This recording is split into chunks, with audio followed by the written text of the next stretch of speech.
Hey everybody, my name is John Krenick and I'm an elementary school teacher just outside of Dallas. And with all of this coronavirus hubbub going on, one of the ways that we can prevent learning loss is by keeping kids engaged just through stories. Either reading them independently, but also something that's really important is kids just hearing stories and understanding what good fluency and reading with inflection is like. And so I thought it would be kind of nice to get a story out there for kids just to listen to, about 10 minutes at a time. Maybe we'll see where this goes. I decided to start with one of my favorite authors. His name is Jerry Spinelli. You may have read other books by him. Crash, Maniac McGee, Eggs, Stargirl, lots of great ones. But the one that I decided to choose was the book Loser. It's about a young boy that doesn't really quite fit in with the rest of the world around him and what makes him unique. And that's okay. So we will start out with maybe like 2 to 3 chapters today, and we'll just continue to upload as the weeks progress. Hopefully this is short-lived. So we'll get started. You grow up. You grow up with a kid, but you never really notice him. He's just there on the street, the playground, the neighborhood. He's part of the scenery, like the parked cars and green plastic cans on trash day. You pass through school, first grade, second grade, and there he is, going along with you. You're not friends, you're not enemies, you just cross paths now and then. Maybe at the park playground one day you look up and there he is on the other end of the seesaw. Or it's winter and you sled to the bottom of Half Tank Hill and you're trudging back up and there he goes, zipping down, his arms out like a swan diver, screaming his head off. Ah! And maybe it annoys you that he seems to be having even more fun than you. But it's a 1 second thought and it's over. You don't even know his name. And then one day you do. You hear someone say a name and somehow you just know that's who the name belongs to. It's that kid, Zinkoff. Chapter 2, The Bright Wide World.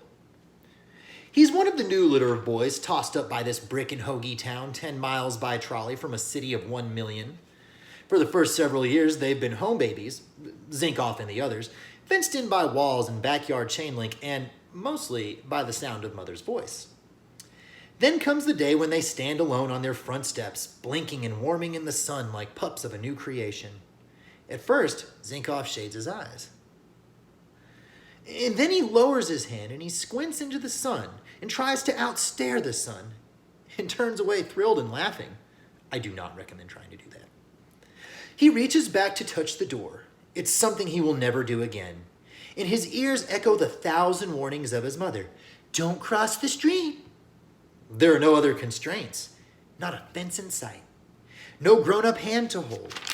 Nothing but the bright, wide world in front of him.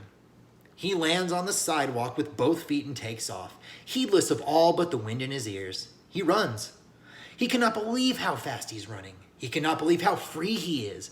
Giddy with freedom and speed, he runs to the end of the block, turns right and runs on.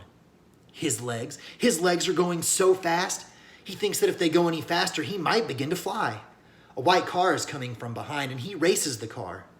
He's surprised that it passes him. Surprised but not unhappy. He is too free to be unhappy. He waves at the white car. He stops and looks for someone to laugh and celebrate with. He sees no one, so he laughs and celebrates with himself. He stomps up and down on the sidewalk as if it's a puddle. He looks for his house. It's out of sight. He screams into the never-blinking sun, Yahoo! And he runs some more, turns right again, stops again. It occurs to him that if he keeps turning right, he can run forever. Yahoo! Now, in this chapter, kiddos, there was a word that was used, constraints. Now, constraints means to be held back by something. And using my context clues, I can tell that because immediately after that word, it says that there's not a fence in sight, no grown-up hand to hold. Now, both of things are things that hold people back. Fences keep people either in or out. In a parent's hand, when you hold it, they can keep you from walking into the street or doing dangerous things. Zinkoff has none of those, and so he's just discovered freedom for the first time. Chapter 3. Win. Sooner or later, the let-loose sidewalk pups will cross the street. Running, they will run into each other. And sooner or later, as surely as noses drip downward, it will no longer be enough to merely run. They must run against something, against each other. It is their instinct. Let's race, one will shout, and they race. From trash can to corner, from stop sign to mail truck. Their mothers holler at them for running in the streets, so they go to the alleys. They take over the alleys. They make the alleys their own streets. They race. They race in July and they race in January. They race in the rain and they race in the snow. Although they race side by side, they are actually racing away from each other, sifting themselves apart. I am fast. You are slow. I win. You lose. They forget, never to remember again, that they are pups from the same litter. And they discover something. They like winning more than losing. They love winning. They love winning so much that they find new ways to do it. Who can hit the telephone pole with a stone? Who can eat the most cupcakes? Who can go to bed the latest? Who can weigh the most? Who can burp the loudest? Who can grow the tallest? Who is first? First. First? Who? Who? Burping, growing, throwing, running, everything is a race. There are winners everywhere. I win, I win, I win. The sidewalks, the backyards, the alleyways, the playgrounds, winners, winners. Except for Zinkoff. Zinkoff never wins. But Zinkoff doesn't notice. Neither do the other pups. Not yet. Now that is the end of chapter 3. If you're a little bit older, one of the techniques that the author uses in this chapter is called metaphor. He refers to all of the children, Zinkoff included, as being pups. Now, clearly they're not young dogs, they're human beings, and the explanation for that is that there's a connection made between the two things. The children in the story are very young, kindergarten, first grade. Pups are very young. They're not full-blown dogs yet, they're like kids, and so that's why the author refers to them as pups.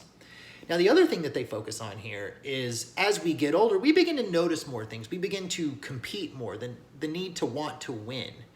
And at first, it doesn't matter. We just compete, we race, and whoever wins, wins. But as we get older, suddenly we begin to notice these things, except for Zinkoff, who's just happy to do them. So check in with me tomorrow, and we will get chapters 4, 5, and 6. See you later.